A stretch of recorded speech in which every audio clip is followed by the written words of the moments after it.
नमस्कार विद्यार्थियों। आज हम आपको बताने वाले हैं कक्षा 10 का एक केमिस्ट्री का एक काफ़ी इम्पोर्टेंट एक क्वेश्चन है। जैसे आप देख लिखा हुआ है, साबुनीकरण पर संक्षिप्त टिप्पणी लिखिए।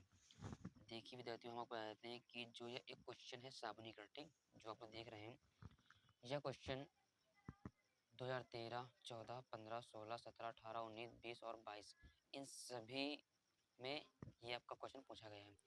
तो यह परीक्षा की दृष्टि बहुत ही ज़्यादा इम्पोर्टेंट है, ठीक है। तो आज हम आपको इसको कंप्लीट कर देंगे।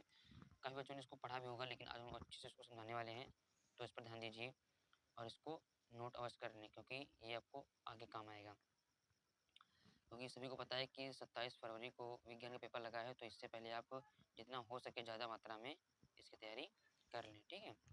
तो देखते हैं, लिखा हुआ है उत्तर इसका क्या होगा। लिखा है कि साबुनीकरण पर संक्षिप्त टिप्पणी, यानी कि आपको बताना है कि साबुनीकरण क्रिया होती है, इस पर टिप्पणी लिखना है, यानी कि आपको साबुन बनाने की क्रियाविधि को बताना है, ठीक। होता क्या है, जो क्वेश्चन होते हैं वो कई प्रकार से पूछ सकता है, लेकिन जो सिंपली आपका होता है वो यही पूछता है कि साबुनीकरण पर संक्षिप्त टिप्पणी लिखिए।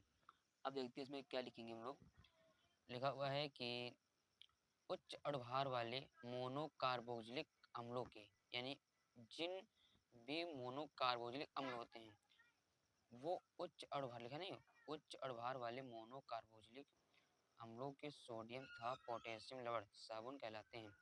यानी जो उच्च अणुभार वाले मोनोकार्बोक्सिलिक अम्ल होते हैं उनके सोडियम या तो पोटेशियम लवण जो होते हैं वो क्या कहलाएंगे, उन्हीं को हम साबुन कहते हैं। यानी ध्यान बात की उच्च अणुभार वाला कोई भी अगर मोनोकार्बोक्सिलिक अम्ल होगा, ठीक है, उसमें उसमें उसका जो सबका सोडियम या फिर पोटेशियम लवण, ठीक है, इन्हें उन्हीं अम्लों के, मोनोकार्बोक्सिलिक अम्लों के जो उच्च अणुभार के सोडियम और पोटेशियम लवण होते हैं उनको हम साबुन कहते हैं।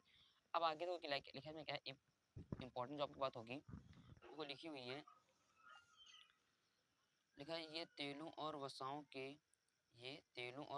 के तनु NaOH या KOH द्वारा जल अपघटन से प्राप्त किए जाते हैं। यानी जो ये साबुन होते हैं इनको हम प्राप्त कैसे करते हैं, तो लिखा है तेलों या फिर वसाओं के तनु NaOH या पोटेशियम हाइड्रोजन KOH द्वारा जल अपघटन से प्राप्त किए जाते हैं। लिखा है इस क्रिया को साबुनीकरण कहते हैं। यानी कि होता क्या है, सिंपल सी बात है, जब हम तेल या वसा, ठीक है, तेल या फिर वसा के तनु, ठीक है, वसाओं और तेलों को ले लेते हैं, इन दोनों में से किसी एक को, और इन दोनों में से किसी एक को उठा लेते हैं, तो अगर इनकी क्रिया के द्वारा क्या कराते हैं, जल अपघटन की क्रिया कराते हैं, तो होता क्या है, जब हम जल अपघटन की क्रिया कराते हैं तो इसमें क्या होता है, इसमें हमारा बनके तैयार होता है साबुन, और इसी क्रिया को क्या कहते हैं, साबुनीकरण। तो देखते हैं इसकी रिएक्शन क्या होती है। देखिए लिखा हुआ है ट्राई एस्टेरिन, यानी जो आपका ये सूत्र है इसको हम क्या कहें, ट्राई एस्टीएरिन, ठीक है, क्योंकि आपका जो एस्टर के सूत्र है, देखो एस्टर ये लगा हुआ है 1 2 3, ये आपके ट्राई क्योंकि 3 लगे हुए एस्टर लगे हुए, इसका ट्राई एस्टीएरिन कहेंगे। और जो इसको आपका जो सिंपल नाम होता है साधारण, वो आपका वसा होता है, और सबको पता है वसा जो क्या होती है, चूर चिकनी होती है। अब क्या करेंगे, इसकी क्रिया 3NOH यानी कि क्षार से करा देते हैं। तो जब इसकी क्रिया क्षार के साथ कराते हैं तो यहाँ पे आपका जो बनके तैयार होता है वो लिखा है, देखिए लिखा है ग्लिसरॉल, यानी कि ये आपका ग्लिसरॉल, और यहाँ पे साबुन बनके तैयार होता है। अब देखिए क्योंकि यहाँ पे आपका क्या सोडियम लिखा है, तो आपका यहाँ पे कितना सोडियम आखिरी में आएगा, यानी इससे ये सिद्ध होता है कि जो अगर हम यहाँ पे सोडियम का लवण लेंगे तो सोडियम वाला प्राप्त हो जाएगा, अगर हम यहाँ पे KOH लेते हैं तो कौन सा, ये आपका पोटेशियम लवण होता है। तो होता है क्या, देखिए इसमें क्या करते हैं, यहाँ पे देखिए 3 हिस्से आपके C17H35, C17H35, C17H35, ये आपके 3 यहाँ पे लगे हुए हैं, और यहाँ पे आपके हिस्से लगे हुए। अब क्या किया, ये जो आपका सोडियम होता है, ये सोडियम ने क्या किया, इसके साथ क्रिया करके, ठीक है, इन तीनों के साथ क्रिया करके क्या इसने बना लिया, ये वाला कुछ इस तरह से, यहाँ से ये आपका, यहाँ से ये वाला इस तरह सा आपका बाहर होता है, सोडियम ये वाला हिस्सा बाहर होता है। तो यहाँ पे क्या दिया, 3 गुना क्या बना है, C17H35 COONA, और उसके बाद क्या हुआ, यहाँ पे जो आपका देखो लिखा है CH2, यहाँ भी आपका CH2, यहाँ आपका CH, यहाँ भी आपका CH लिखा हुआ है, यहाँ आपका CH2, यहाँ भी आपका CH2, यानी जो ये वाला हिस्से इनके तीनों हिस्से थे वो आपका सेम यहाँ पे लिखा हुआ है, और जो आपका यहाँ से OH था, OH ये वाला उठ के इनके साथ हो गया, और ये वाला हिस्सा इनके साथ, यानी कि जो OH है वो इनके साथ आ जाता है और जो ये आपका ये वाला हिस्सा ये वाला इसके साथ आ जाता है और बाकी जो बचा बीच में आपका वो यहाँ पे लगा हुआ है।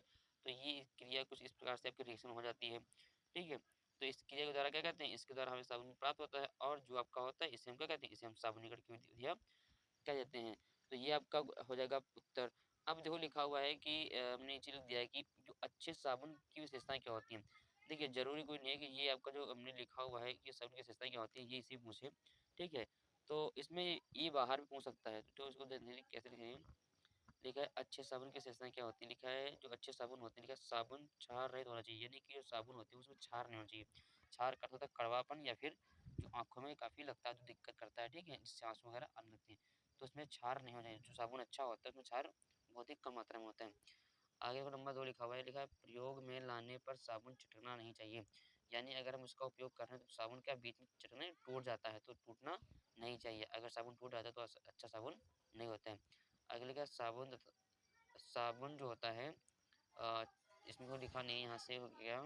ये साबुन जो होता है चिकना, साबुन चिकना तथा मुलायम होना चाहिए। जो साबुन होता है अच्छे साबुन क्वालिटी जो होती है अच्छे साबुन की, कि साबुन जो होता है वो चिकना होना चाहिए और कैसा मुलायम होना चाहिए। आगे लिखा है इसमें कीटनाशक पदार्थ मिले होने चाहिए। यानी कि जो साबुन होता है अच्छा साबुन उसमें कौन से कीटनाशक पदार्थ होने चाहिए, तभी जो साबुन होगा वो अच्छे एक अच्छा साबुन साबुन कहलाएगा। तो ये आपकी क्वालिटी होती है, इनके अलावा भी कुछ क्वालिटी होती है लेकिन ये प्रमुख होती हैं जो अच्छे साबुन की विशेषताएँ हैं, ठीक है?